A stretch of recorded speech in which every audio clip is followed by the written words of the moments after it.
Everybody, this is Kyle. Here's a clip from live stream with Matthew, Jennifer, and Eve. And here we are listening to Alip play Tum Hi Ho, Tum Hi Ho. Sorry, I don't know the proper pronunciation of this. And this is one I think I can include. I'm going to try it. And of course, for for all the internet fun, you have to make a proper what are we doing? You have to make a proper reaction face. Oh, or whenever I do these things, I can't make myself, play up and be fake and just go, say a bunch of stuff. I'm gonna say what I'm legit, honestly thinking, because that's me. I'm high functioning Kyle. Without further ado, musicians panel reacts to Arjit Singh, Tum Hi Ho, Alip Bhatta's finger-style cover on guitar. Here we go!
so entrancing.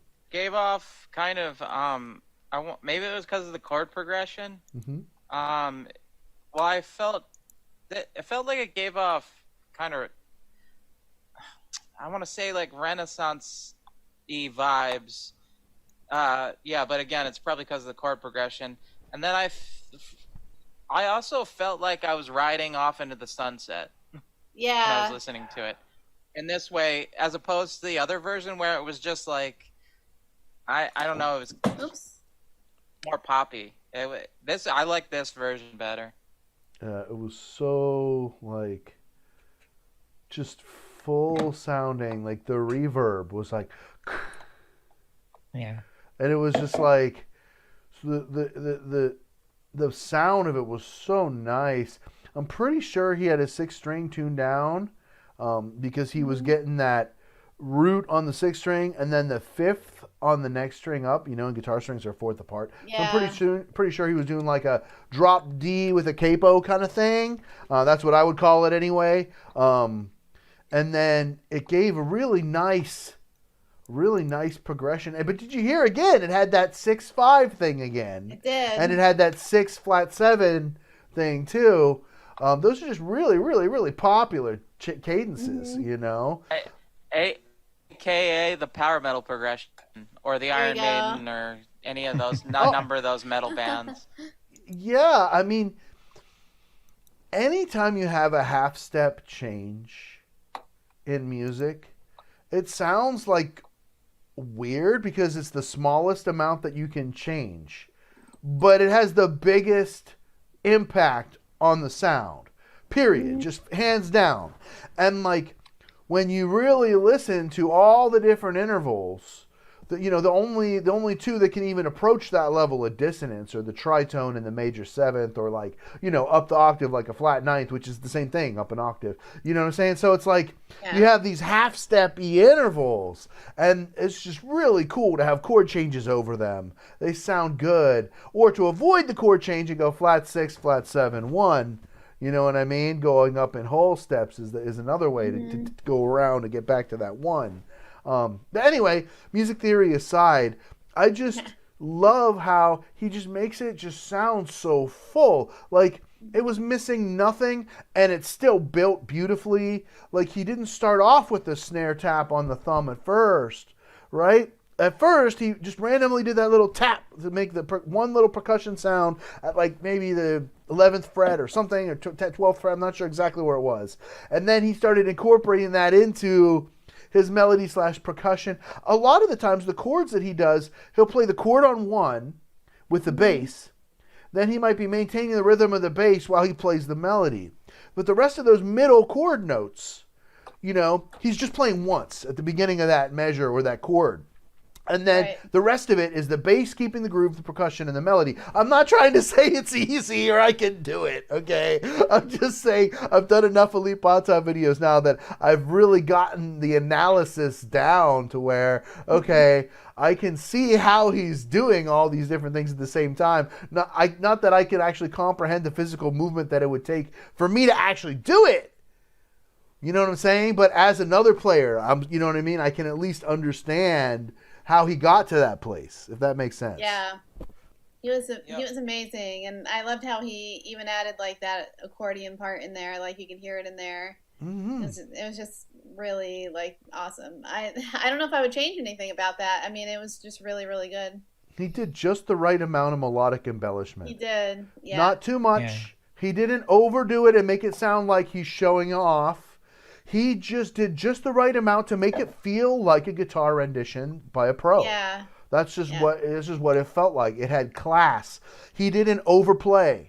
It would be easy to overplay on something like that, especially and like that intro right from the beginning. It's just that haunting with all those harmonics and everything, and the tap harmonics. It just sucks me in, and it feels like this warm hug of sound is just hugging me, and it's like, come in.